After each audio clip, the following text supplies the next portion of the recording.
श्री गणेशाय नमः. श्री स्वामी समर्थ. जय जय श्रीराम. आज आपण 5वा सर्ग वाचणार आहोत. राजा दशरथामुळे सुरक्षित अशा अयोध्येचे वर्णन. ही सर्व पृथ्वी पूर्वीच्या काळात प्रजापती मनूपासून आत्तापर्यंत ज्या वंशाच्या विजयशाली पुरुषांच्या अधिकारात राहिलेली आहे, ज्यांनी समुद्र खोदला होता आणि ज्यांना यात्रेच्या काळात 60,000 पुत्र घेरत होते, महाप्रतापी राजा सगर यांच्या कुलात उत्पन्न झाले. त्याच इक्ष्वाकू वंशीय महान राजांच्या कुलपरंपरेत रामायण नावाच्या प्रसिद्ध महान ऐतिहासिक काव्याचे अवतरण झाले. आम्हा दोघे सुरुवातीपासून शेवटपर्यंत या सर्व काव्याचे संपूर्ण गायन करून यामुळे धर्म, अर्थ, काम आणि मोक्ष या चारही पुरुषार्थांची सिद्धी होते. तेव्हा आपण लोकांनी दोषदृष्टीचा त्याग करून हे ऐकावे.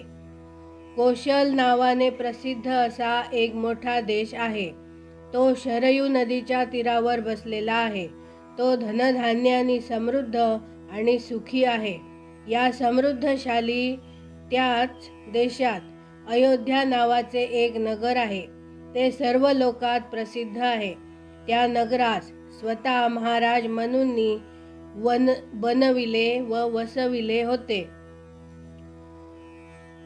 ती शोभाशाली नगरी 12 योजने लांब व 3 योजने रुंद होती. तेथे बाहेर देशात जाण्याचा जो महामार्ग होता, तो दोन्हीकडून विविध वृक्षवेलींनी सुशोभित असल्यामुळे सुस्पष्टपणे इतर मार्गाहून निराळा जाणवायचा. सुंदर असा महान राजमार्ग त्या नगरीची शोभा वाढवित होता. त्यावर फुलणारी फुले निखरून जायची आणि तेथे रोज पाण्याचा शिडकावा होत असे. जशी स्वर्गात देवराज इंद्राने अमरावतीपुरी वसवली होती, त्याचप्रमाणे धर्म आणि न्यायाच्या बळावर आपल्या महान राष्ट्राची वृद्धी करणाऱ्या दशरथ राजाने अयोध्येस विशेष करून वसविले होते. ती नगरी मोठमोठ्या दरवाजांनी व कमानींनी सुशोभित होती. तिच्या आत वेगवेगळे बाजार होते. तेथे सर्व प्रकारची यंत्रे व शस्त्रे होती. त्या नगरात सर्व कलांचे शिल्पकार राहत असत. स्तुतिपाठ करणारे सूत आणि वंशावळ वाचणारे भाट तेथे होतेच. ती नगरी सुंदर शोभिवंत होती. त्या नगरीच्या सुंदरतेची कशाशीच तुलना नव्हती. तेथे उंच उंच गच्च्या होत्या. तेथे ध्वज फडकत होते. शेकडो लोकांनी ती नगरी सज्ज होती. त्या नगरीत अशी बरीच नाटक मंडळे होती. तिथे एक स्त्रियाच फक्त नृत्य अभिनय करायच्या. त्या नगरीत चारही बाजूंना बागा आणि आंबराया होत्या. लांबी रुंदीच्या दृष्टीने ती नगरी अतिशय विशाल अशी होती आणि सर्व बाजूंनी साल वृक्षांच्या वनांनी तिला घेरले होते. तिच्या चारही बाजूंना खोल खंदक खणले होते. त्यात प्रवेश करणे किंवा ते ओलांडणे अतिशय कठीण होते. ती नगरी दुसऱ्या लोकांसाठी नेहमीच दुर्गम आणि म्हणूनच दुर्जय होती. घोडे, हत्ती, गाय, बैल, उंट आणि गाढवे इत्यादी उपयोगी पशूंनी ती नगरी भरलेली होती. कर देणाऱ्या सामंत पुरुषांच्या समुदायांनी ती नेहमी घेरलेली असायची. निरनिराळ्या देशांचे व्यापारी त्या पुरीची शोभा वाढवित होते. तेथील महालांची निर्मिती नाना प्रकारच्या रत्नांनी झालेली होती. ते गगनचुंबी प्रासाद पर्वताप्रमाणे भासत होते. त्यामुळे त्या नगरीची शोभा वाढलेलीच होती. पुष्कळ क्रीडा भवनांनी परिपूर्ण अशी ती नगरी इंद्राच्या अमरावतीच्या बरोबरीची वाटत होती. त्याची शोभा निराळीच होती. ती मधील महालांवर सोन्याचे पाणी चढविले होते. ती नगरी द्यूत कलकाच्या आकारात बसविलेली होती. श्रेष्ठ व सुंदर स्त्रियांचे समूह त्या नगरीची शोभा वाढवित होते. ती सर्व प्रकारच्या रत्नांनी भरलेली व 7 मजली प्रासादांनी सुशोभित झालेली होती. तिच्या घरांची इतकी दाटी झालेली होती की मोकळी जागा थोडीही उरली नव्हती. ती सपाट जमिनीवर वसलेली होती. ती नगरी साळीच्या तांदूळांनी भरली होती. तेथील पाणी तर इक्षुरसासारखे स्वादिष्ट होते. पृथ्वीवरील ती सर्वोत्कृष्ट नगरी दुंदुभी, मृदंग, वीणा, पणव इत्यादी वाद्यांच्या मधुर ध्वनींनी नादित झालेली असायची. देवलोकात तपश्चर्येने प्राप्त झालेल्या विमानांसाठी ती नगरी हे पृथ्वीवरील सर्वोत्तम स्थान होते. तेथील सुंदर महाल फार चांगल्या तऱ्हेने बनविले व वसविले गेलेले होते. त्यामधील आतले भाग फारच सुंदर होते. पुष्कळ मोठे पुरुष त्यामध्ये राहायचे. जो आपल्या समूहातून दुरावल्यामुळे असहाय्य झालेला असेल, ज्याच्या मागे पुढे कोणी नसते आणि जो शब्दवेधी बाणाने वेधण्यालायक असेल किंवा युद्धात हरून पळून जात असेल, अशा पुरुषावर जे लोक बाणप्रहार करीत नाहीत, ज्यांचे हात पटकन लक्ष्यवेध करायला समर्थ आहेत, अस्त्रशस्त्रांच्या प्रयोगात कुशल आहेत आणि जे वनातील गर्जना करणारे सिंह, वाघ व डुकरांना तीक्ष्ण शस्त्र किंवा भुजाबलानेही शक्तीने मारू शकत असतील, अशा हजारो महारथी वीरांनी अयोध्या भरलेली होती. तिला महाराज दशरथाने वसविलेले होते व पालन केले होते. अग्निहोत्री, शम, दम इत्यादी उत्तम गुणांनी संपन्न, 6 अंगांनी संपूर्ण, वेद पारंगत विद्वान श्रेष्ठ ब्राह्मण त्या नगरीत सदैव असायचे. ते सहस्रांचे दान करणारे व सत्यात तत्पर असे होते. अशा महर्षी महात्म्यांनी आणि ऋषींनी अयोध्या नगरी सुशोभित होती आणि राजा दशरथ त्यांचे रक्षक होते. इथे 5वा सर्ग पूर्ण झाला.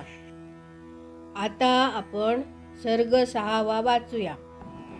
राजा दशरथाच्या राज्यकारभाराच्या काळातील अयोध्या आणि तेथील नागरिकांच्या उत्तम स्थितीचे वर्णन.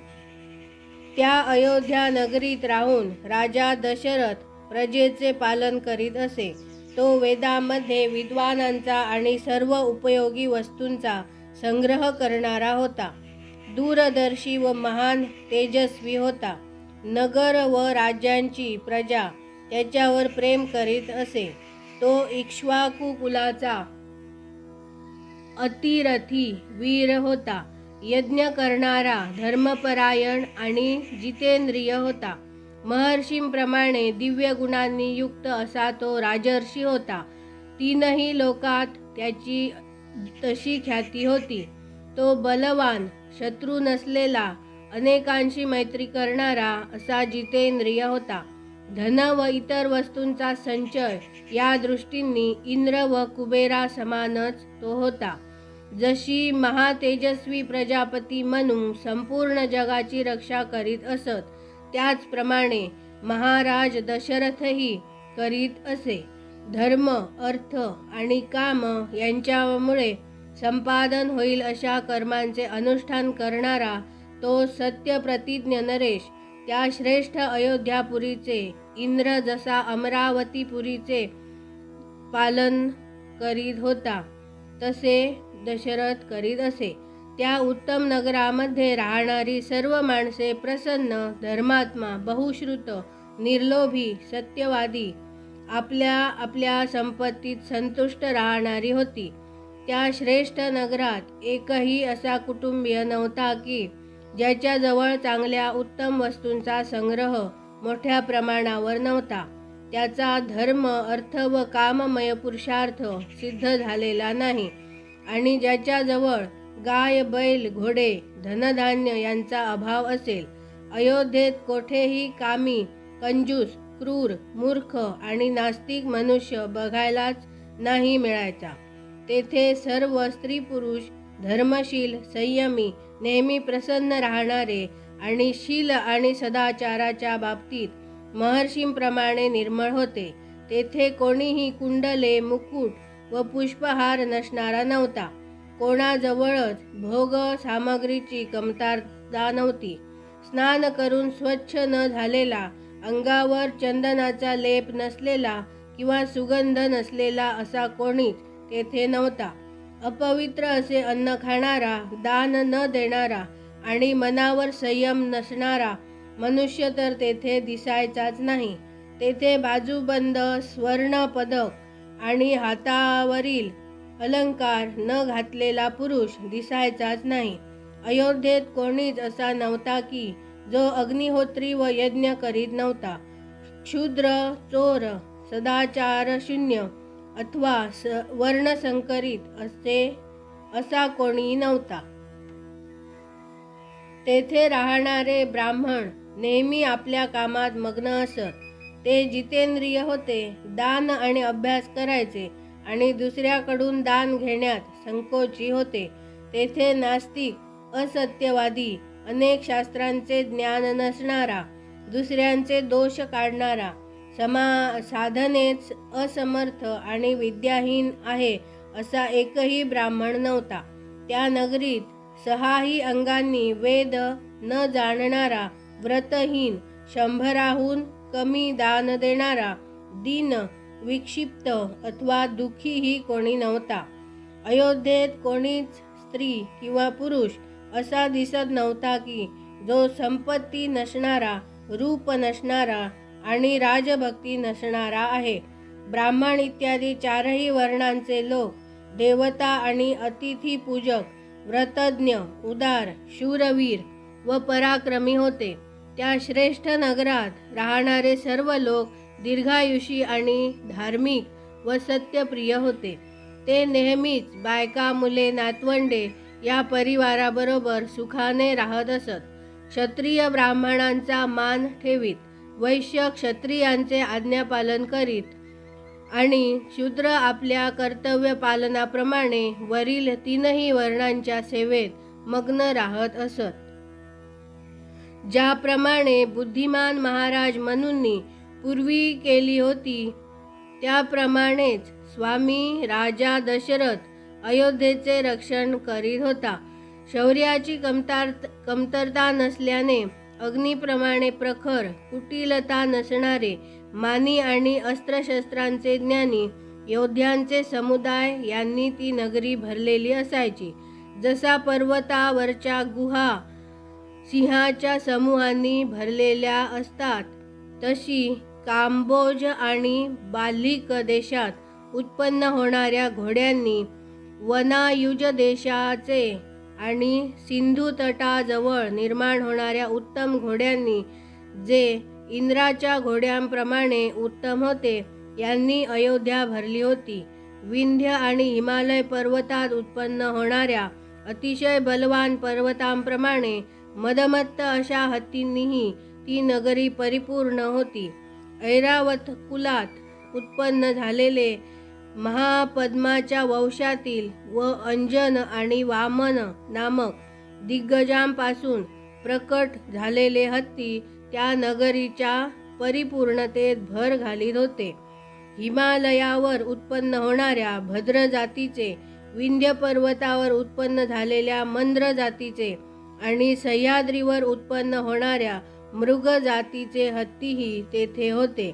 भद्र, मंद्र आणि मृग या 3 जातींच्या मिळून होणाऱ्या संकर जातीचे, भद्र आणि मंद्र या 2 जातींच्या मिळून होणाऱ्या संकर जातीचे, भद्र आणि मृग जातींच्या संकराचे आणि मृग व मंद्र जातीच्या संकराचे पर्वताकार हत्तीही होते. ते नेहमीच मदोन्मत्त असायचे. 3 योजने रुंद असलेल्या अयोध्येत 2 योजने जागा अशी होती की जिथे पोहोचून कोणालाही युद्ध करणे अशक्य होते. म्हणूनच ती नगरी अयोध्या या खऱ्या व सार्थ नावाप्रमाणेच होती. ही तर इथे राहून राजा दशरथ आपल्या राज्याचे पालन करीत असे.